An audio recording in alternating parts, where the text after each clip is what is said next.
আজকের ভিডিওতে আমরা কথা বলবো আগামী 7 ফেব্রুয়ারি থেকে শুরু হচ্ছে 2026-এর টি-20 বিশ্বকাপ। এর মধ্যে আইসিসি বড় খবর ঘোষণা করে দিল, বিশ্বকাপ শুরু হতে এখনো প্রায় 2 মাস বাকি, কিন্তু তার আগেই টিকিট বিক্রি শুরু হয়ে গেল।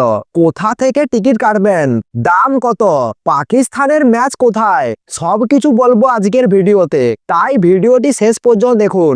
আগামী 7 ফেব্রুয়ারি থেকে শুরু হচ্ছে টি-20 বিশ্বকাপ। টুর্নামেন্ট আয়োজন করেছে দুটি দেশ, ভারত ও শ্রীলঙ্কা। 20টি দল অংশ নিচ্ছে, 4টি গ্রুপে ভাগ করা হয়েছে। সেখান থেকে প্রত্যেক গ্রুপে 2টি করে দল কোয়ার্টার ফাইনালে যাবে। পুরো টুর্নামেন্টে 55টি ম্যাচ হবে। এই বছর ম্যাচগুলি অনুষ্ঠিত হবে 3টি সময়ে, সকাল 11টা, দুপুর 3টে এবং সন্ধ্যা 7টা। দারুণ সুবিধা রয়েছে ইন্ডিয়ান ক্রিকেট ফ্যানদের জন্য। ভারতের সব ম্যাচ সন্ধ্যা 7টা থেকে শুরু হচ্ছে। বিশ্বকাপ শুরু হতে 2 মাস বাকি থাকতেই আইসিসি ঘোষণা করেছেন 11ই ডিসেম্বর থেকে টিকিট বিক্রি শুরু হয়েছে। টিকিট কিনতে হবে এই ওয়েবসাইটে ticket.worldcup.com।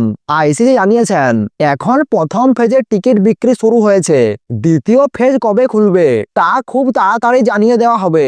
আইসিসি সিও জানিয়েছেন এবার টিকিটের দাম এমনভাবে নির্ধারণ করা হয়েছে সকলেই মাঠে এসে ম্যাচ দেখতে পারবেন। ভারতে সর্বনিম্ন টিকিট মূল্য 100 টাকা। তবে তিনি জানিয়েছেন টিকিটের সর্বোচ্চ দাম কত পর্যন্ত যাবে। নানা ক্যাটাগরির টিকিট থাকবে, জেনারেল, প্রিমিয়াম, হসপিটালিটি এবং ভিআইপি।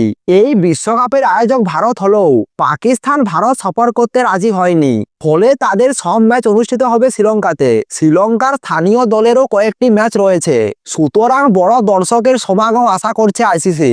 এবার দেখে নেওয়া যাক 4টি গ্রুপ। প্রথম এ গ্রুপে রয়েছেন ভারত, পাকিস্তান, নেদারল্যান্ড, আমেরিকা এবং নামিবিয়া।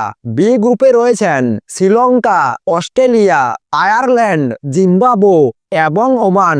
সি গ্রুপে রয়েছেন England, West Indies, Bangladesh, Nepal এবং ইতালি। ডি গ্রুপে রয়েছেন নিউজিল্যান্ড, দক্ষিণ আফ্রিকা, আফগানিস্তান, কানাডা এবং আরব অমরসাইট।